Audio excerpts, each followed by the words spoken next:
Baik terkait Fachri Hamzah atau kritikan Fachri Hamzah yang belakangan ini memang menyasar ke Anies Baswedan, saya ingin menanggapi beberapa hal. Salah satunya memang Fachri Hamzah sejak awal menginginkan Anies Baswedan itu masuk partai. Jadi ia ingin saat waktu dekat dengan pilgub atau pemilu itu ia masuk partai, bukan hanya mendekat ke partai. Dan itu menurut saya wajar yang diutarakan oleh Fachri Hamzah. Namun saya garis bawahi bahwa apa yang dilakukan Anies Baswedan dengan tidak masuk partai itu hal biasa dan boleh saja. Karena kita lihat bukan hanya di pentas nasional tapi di pentas daerah itu banyak juga partai-partai yang tidak mengusung kadernya, hanya beberapa kadernya, tapi juga mengusung orang-orang yang mengajak orang-orang yang mempunyai elektabilitas, tokoh-tokoh masyarakat yang punya elektabilitas di suatu daerah untuk ikut bergabung mencalonkan diri di pemilu. Ini yang terjadi, fakta yang terjadi di masyarakat. Yang kedua adalah begini, pilihan Anies ketika boleh saja ia menginginkan hanya untuk dipinang. Jadi Anies ini kelihatannya tidak mau mendaftarkan diri ke partai politik. Ia ingin dipinang oleh partai politik sehingga daya tawarnya itu lebih tinggi ketika dia harus mendaftarkan ke partai politik. Itu wajar saja. Dan partai sendiri juga mengakui bahwa saat ini memang mereka itu krisis kepemimpinan. Harusnya partai politik yang berfungsi sebagai universitas bagi para pemimpin bangsa ke depan, nyatanya hari ini terjadi degradasi kepemimpinan di banyak partai sehingga mereka sulit untuk mengusung kadernya sendiri. Mereka harus mencari para tokoh, para yang punya elektabilitas tinggi di masyarakat begitu, sehingga mereka mengajak ataupun mengundang untuk ikut dalam kontestasi pemilu.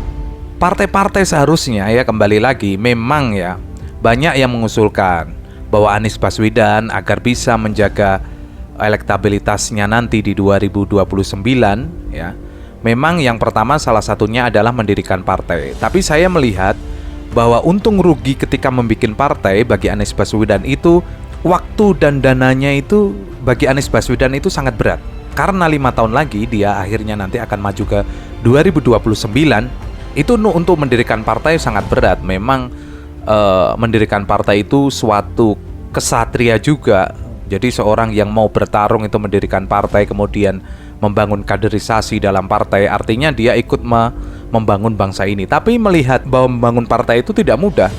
Tidak cukup 5 tahun untuk membesarkan partai. Bahkan PSI yang memiliki mungkin dana yang besar, nyatanya sampai 10 tahun pun tidak bisa masuk ke parlemen begitu. Apalagi Anies Baswedan yang hanya memiliki ketenaran tapi tidak punya waktu dan dana, akhirnya memutuskan untuk tidak masuk partai dan memposisikan diri agar dipinang oleh partai politik. Itu boleh saja.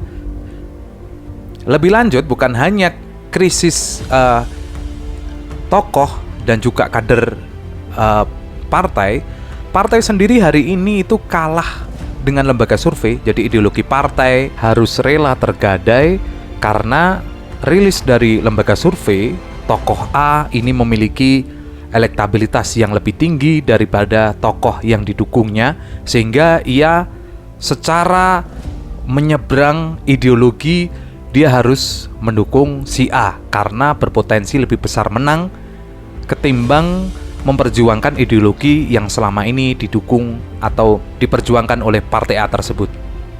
Selanjutnya, saat ini kita lihat tidak bisa dipungkiri bahwa partai politik hari ini itu seperti perusahaan. Artinya bagaimana? Seumpama ada seorang paslon A begitu nyalon di sebuah daerah begitu. Di periode pertama ia menang. Kemudian di periode kedua ia harus menyetor uang sekian. Jika tidak, ia akan dipindah dapil lain. Ini yang terjadi hari ini. Jadi fungsi partai politik hari ini harusnya, saya mengingatkan bahwa seharusnya itu menjadi universitas bagi para pemimpin, namun malah menjadi perusahaan. Yang terakhir, bahwa Fachri mengkritik Anies Baswedan itu menggunakan Jakarta, menggunakan rakyat Jakarta untuk naik masuk ke dalam istana. Fahri seakan lupa bahwa Jokowi juga melakukan itu. Apalagi terah dinastinya Jokowi juga melakukan itu. Bahkan lebih ekstrim lagi. Ia bahkan menggunakan tangan ayahnya, menggunakan badan ayahnya untuk menjadi pemimpin kepala daerah. Prabowo pun juga begitu, menggunakan tangan-tangan rakyat. Hampir semua politisi yang memimpin di Indonesia hampir seperti itu. Jadi naif sekali jika Fahri Hamzah itu mengomentari Anies Baswedan menggunakan Jakarta sebagai alat atau sebagai tangga untuk naik ke istana. Bahkan ia menyebut bahwa jika ada gubernur seperti itu, pasti rakyat akan menjadi korban. Padahal Anies punya rekam jejak yang lebih baik dibandingkan para gubernur-gubernur sebelumnya.